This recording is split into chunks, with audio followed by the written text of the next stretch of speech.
Good morning, friend.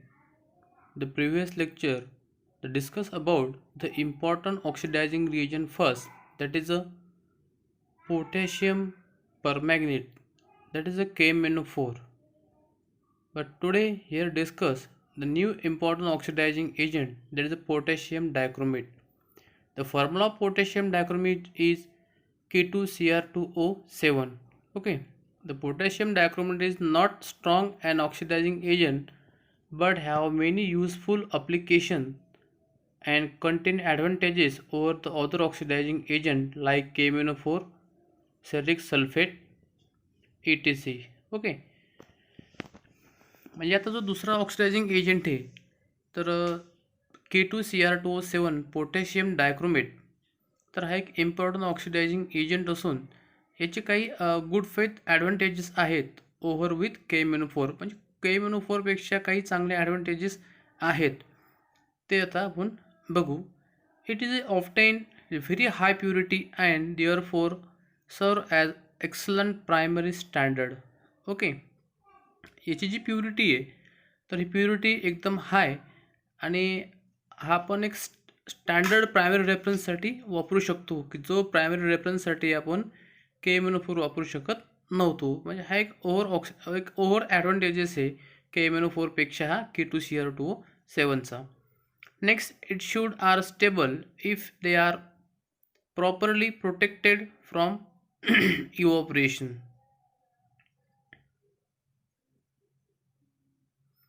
आणि हा सोल्युशनमध्ये कसा आहे, स्टेबल आहे आणि याचं जे इव्हॉपरेशन आहे त्याचं इव्हॉपरेशन हे काय लो होतं. आणि आपण पाहिलं की KMnO4 हा जर सनलाईटमध्ये जर ठेवला तर in presence of sunlight it absorb some light and it gives on over oxidation, then it gives a faint color. Okay, here it can be used an oxidizing agent in presence of HCl. Its solution does not oxidizing HCl or room temperature even in 1 to 2 normal acid. Okay. आता आपण पाहिलं की KMnO4 हा 3 mineral ॲसिडमध्ये फक्त H2SO4 सोबतच काय oxidizing agent म्हणून act होत होता. HCl आणि HNO3 सोबत तो काय सेल्फ ऑक्सिडायझिंग रिड्युसिंग एजंट म्हणून तो ॲक्ट होत होता. इथं हा जो KMnO4 आहे हा आपण HCl सोबत सुद्धा आपण वापरू शकतो. And solution does not oxidise Cl at room temperature over 1 to 2 normal acid. म्हणजे आपण 1 ते 2 नॉर्मल HCl जरी घेतलं तर त्याचं Cl2मध्ये ऑक्सिडायझेशन होत नाही. Cl2 ऑक्सिडेशन होत नाही, की जे ऑक्सिडायझेशन कुठं होत होतं KMnO4मध्ये होत होतं ती इथं होत नाही.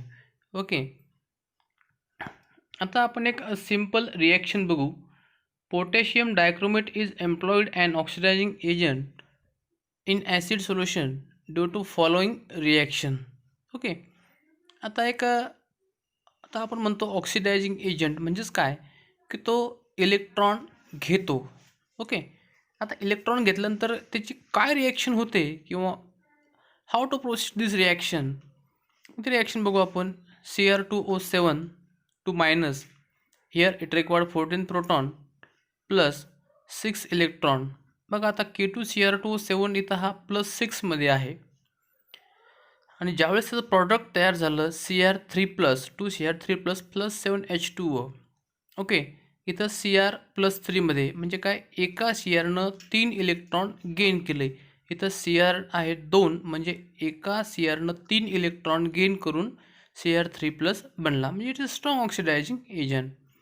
From the ionic reaction it is found that during the reduction of Cr2O7 to minus or Cr3+, the molecule K2Cr2O7 accepts 6 electron. Hence, according to the definition, equivalent weight of oxidizing agent we get.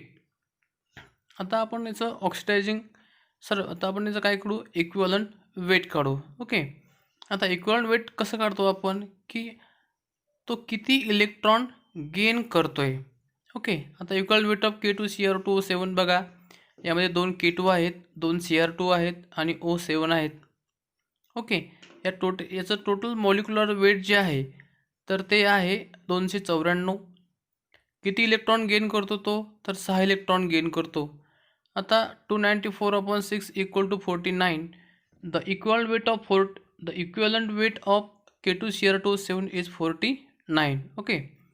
The potassium dichromate can be used to titrate solution of reducing agent like FeSO4, that is FAS, Mohr salt, with which a following reaction takes place. Okay. आता हा जो मोर salt सोबत reaction देत नव्हता कोणता KMnO4, तर एक over advantages आहे K2Cr2O7चं की हा मोर साल्ट सेलेफेस असेल याच्यासोबत काय करतो, ऑक्सिडेशन रिडक्शन किंवा रिडक्स रिॲक्शन घडवून आणतो. बघा K2Cr2O7 treated with FeSO4 plus 7H2SO4 two gives K2SO4, Cr2SO4 3, 7H2O आणि Fe2SO4 3. ओके. आता बघा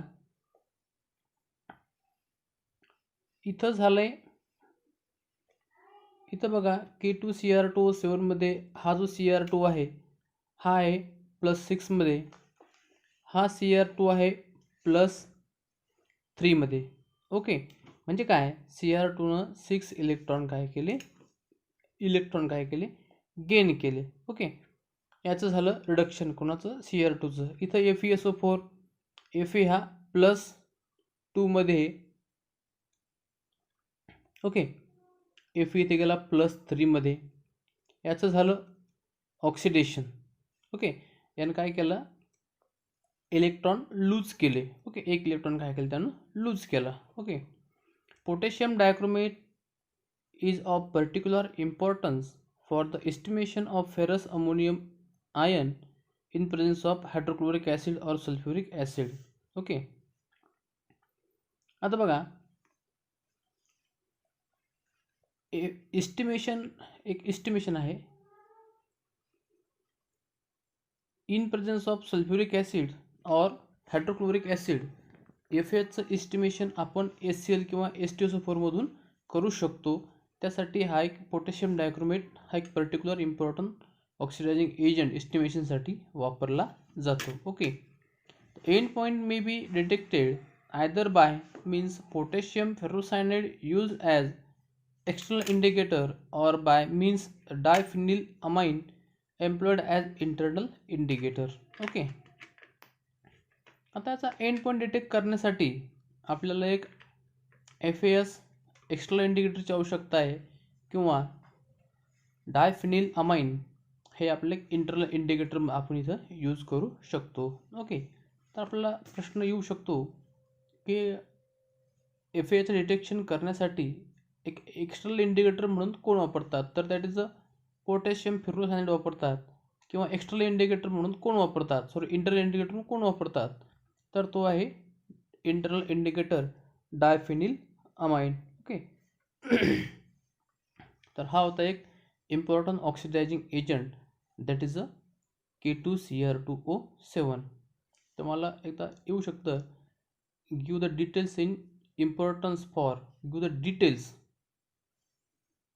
K2Cr2O7 give the important oxidizing agent or define in detail K2Cr2O7 as a important oxidizing agent. Okay. तर मित्रांनो याच्यामध्ये advantages लिहायचे, 2 reaction लिहायच्या आणि एक तो एक्सटर्नल आणि इंटरनल इंडिकेटरमध्ये एस्टिमेशनसाठी कोणकोणते वापरतात ते आपल्याला इथं मेन्शन करावं लागेल.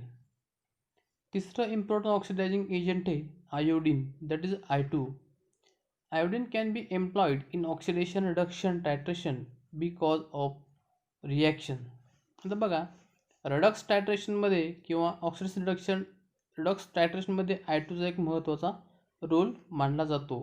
तो कशामुळे, तर बघा I2 it gives 2 electron to gives 2 minus ion. Okay. म्हणजेच काय की इथं आयोडीनने काय केलं, 2 इलेक्ट्रॉन घेतले. That is oxidizing agent. बघा आता आयोडीन, एका आयोडीनचं मॉलिक्युलर वेट आहे 2. इथं आयोडीन आहे 2, दॅट इज 254/2. म्हणजे काय, त्यानं 2 इलेक्ट्रॉन गेन केले टू गिव्ज 127. ओके. बघा इथं आपल्याला दिसते की 127 त्याचं काय आलं मॉलिक्युलर इक्विव्हॅलेंट वेट आलंय.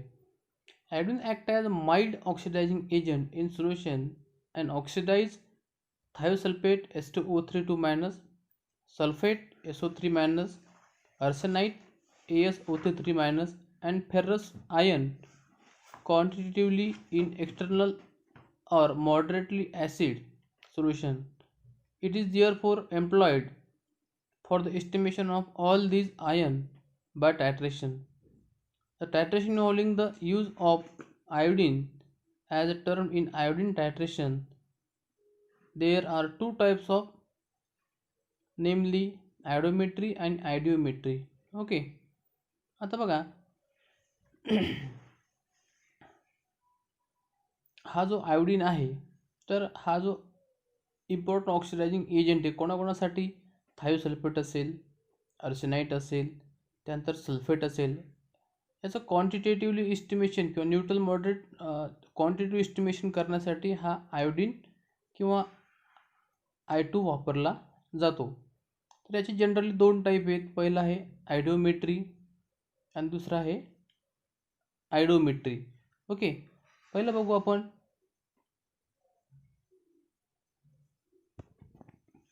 आयोडोमेट्री.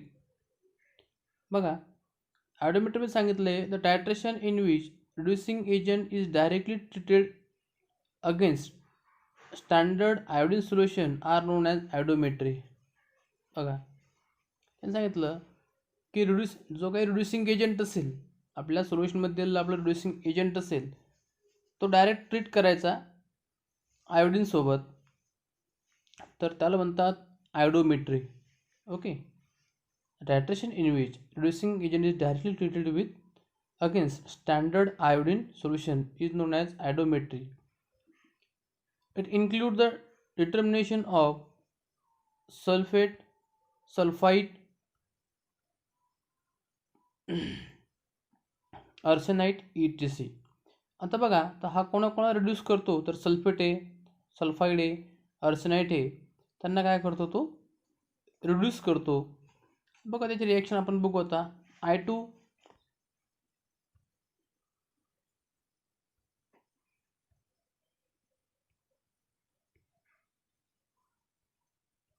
इथे रिॲक्शन दिसते आपल्याला. I2 twice S2O3 thiosulfite treated with S4O6 2 minus plus 2 iodine. बघा इथे सल्फर आयोडीनने काय केले, 2 इलेक्ट्रॉन सल्फरपासून गेन केले.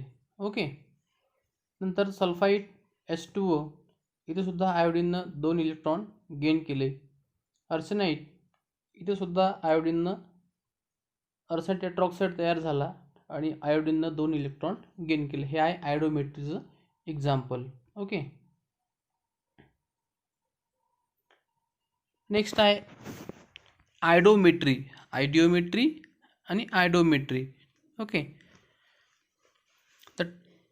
The titration in which iodine liberated as a result of chemical reaction involving oxidation of ion usually by Ki by strong oxidizing agent in neutral or more usually acid treated solution is known as iodometry. Example of such titration are as below. बघा आयोडोमेट्रीमध्ये जो काही product आहे तर तो आपल्याला neutral iodine मिळतो. Okay, इथे काय होतं की it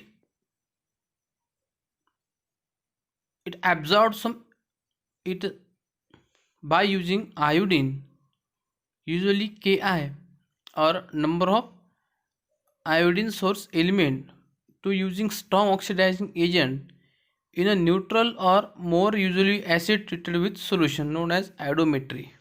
बघा इथं न्यूट्रल आयोडीन आपल्याला मिळतो. याच्यामध्ये काय होतं की आयोडोमेट्री आणि आयोडोमेट्रीमध्ये हा एकच फरक आहे की इथं आयोडीन आयन ट्रीट केलं जातं आणि आपल्याला न्यूट्रल आयोडीन मिळतो. Both are oxidising agent. Okay, example लिए copper 2 2 plus +4 iodine that is Cu2I2. इथं कॉपर +1मध्ये म्हणजे एक इलेक्ट्रॉन त्यानं लूज केला, तो इलेक्ट्रॉन गेन करून कॉपर +2चा +1मध्ये गेला आणि आयोडीन 4 आयोडीन यानं काय केलं, 2 इलेक्ट्रॉन लूज केले आणि I2 बनला. ओके, म्हणजे काय केलं, कॉपरने इलेक्ट्रॉन घेतले आणि आयोडीनने इलेक्ट्रॉन दिले. हे दोन टाईपचे. It is called as reducing agent. In this reaction iodine evolved in an equivalent amount and treated with standard solution of reducing agent, generally sodium thiosulfate. Okay, starch solution is used an indicator since it gives an intense blue color with iodine. Hence the disappear of blue color and iodometry disappearance of blue color. In iodometry determine the endpoint. Starch is said to form absorbent compound of intense blue color with iodine room temperature. The complex is not stable and higher temperature. Okay, आता ही काही जी practically जी method आहे त्याचं त्याने description सांगितलं इथं आपल्याला, की ज्यावेळेस आपण स्टार्च इंडिकेटर आपण इथं यूज करतो त्यावेळेस त्याचा कलर जो असतो तो इंटेन्स ब्ल्यू असतो आयोडीनचा. इंटेन्स ब्ल्यू असतो आणि ज्यावेळेस आपलं टायट्रेशन पूर्ण होईल तो कलर काय होतो, हळूहळू डिसॲपियर होतो. म्हणजेच काय की तिथं आपलं रिॲक्शन कंप्लीट होते. आणि त्यांनी सांगितलं की ही जी रिॲक्शन आहे तर ही रिॲक्शन काय आहे, लो टेम्परेचरला प्रोसीड होते. तुम्ही जर हाय टेम्परेचरला ही रिॲक्शन प्रोसीड केली तर तुम्हाला ॲक्युरेट रिडिंग हे मिळणार नाहीत. The most important advantage of the use for iodine and oxidizing agent in the accurate and sensitively with even a small concentration can be detected by blue color produced adding starch. However, iodine has a following drawback. त्यांनी सांगितलं की एक good advantage असं आहे की खूप low concentration जर आपल्याला डिटेक्ट करायचं असेल तर आपण लो कॉन्सन्ट्रेशनचं अननोन सोल्युशन्स म्हणजे एखादं अननोन सोल्युशन असेल त्याचं कॉन्सन्ट्रेशन खूप लो असेल तर ते डिटेक्ट करण्यासाठी आपण ही ॲडोमेट्री ही पद्धत वापरू शकतो. पण काही जे ड्रॉबॅक्स आहेत, ड्रॉबॅक्स पहिला असा आहे, it is a volatile and hence titration are to be perform at low temperature. म्हणजे काय की आपण हा लो टेम्परेचरलाच हा वापरू शकतो, हाय टेम्परेचरला आपण हे आयोडोमेट्रिक टायट्रेशन वापरू शकत नाही. It cannot be use in alkaline medium due to conversation of hypoiodite ion which result in introductions of error. म्हणजे जास्त बेसिक मिडियममध्ये आपण ह्याला जास्त वापरू शकत नाही. का तर त्याचं हायपोआयोडेड तयार होतं conversion to hypoiodide and which result in introductions of error. आणि तो हायपोक्लोराईड तयार झाला म्हणजेच काय की आपल्या टायट्रेशनमध्ये आपल्याला इरर पाहायला मिळतात. त्यामुळं आपण हे इथं वापरत नाही. थँक्यू.